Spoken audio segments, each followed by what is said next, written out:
Hi, third graders and artists. We are going to explore some just really fun things today, kind of talking about the Cubist artists who like to look at things in a fantastical way, especially colors.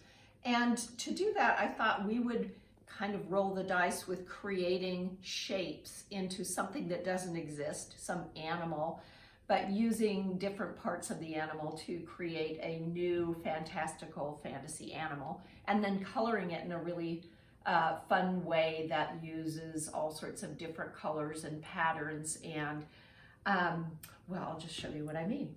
So a few years ago, we made some creatures with a different class, and we put them together into these note cards. And so this will give you an idea of where the end point is of what I want to do with us today. It's super fun. You can see the insides of them don't have any black lines. They're really just created with a lot of color, the way the Fauvists and colorists did and Cubists. So I thought that we could put together a new crazy shaped thing by thinking about what makes up a creature. Start with the shape of a head. These shapes are kind of recognizable as real shapes. You don't need to stay into the real shapes of heads. Make your own crazy shape that doesn't exist, and then add a neck to it, and then a body. There's all sorts of kind of geometric body shapes, but also just crazy organic shapes that you can add.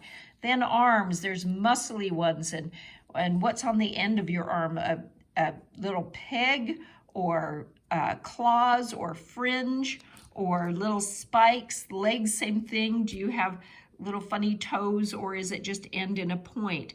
And then all sorts of different tails: fuzzy, curly, spiky, fringed, and then some extras like eyes or whiskers or fringy manes.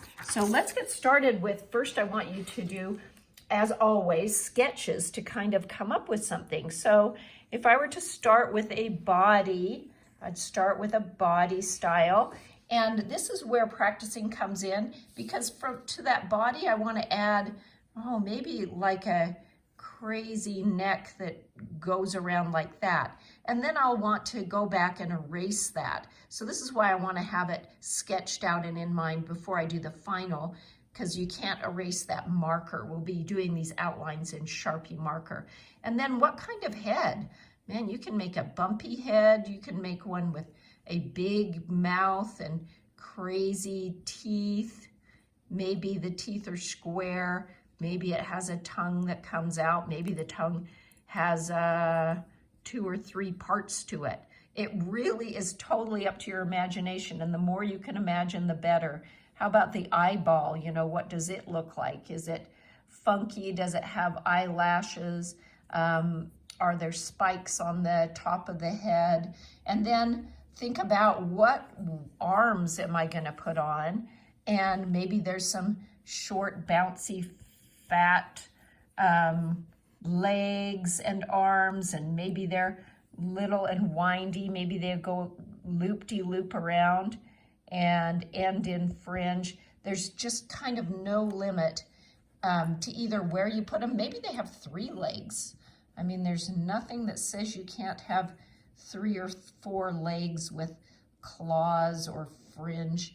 And what does the body look like? Maybe they have wings in the body, or maybe a tail that has a poof on the end. So this is the part where I want you to really spend a lot of time and explore what those things are, come up with some different shapes and styles of body. And then with your marker, come back in and start filling in those bodies, not with black outline, but just using your marker colors and layering colors together. I put this all yellow and then went back on top of that yellow with a little green that, or even blue that turned it green. Used stripes and then added some dots on top of some. I like the variation of big things, little things, medium-sized things, makes a great composition. Even we're talking about a creature. The creatures have big body parts, medium-sized body parts, and small detail parts. It's really important to have all those elements in any piece of art to make it more interesting. So just keep filling in those colors and making them interesting. and layering the patterns on top. I like to start with a lighter color so that I can go on top of it with darker colors and add those patterns in, and so that they're seeable. If I start with a dark color everywhere, it's kind of hard to see any pattern on top of it. So I hope you have fun with this. Make some fantastic creatures. Use your big, little, and small, medium-sized things to create it, and lots of color.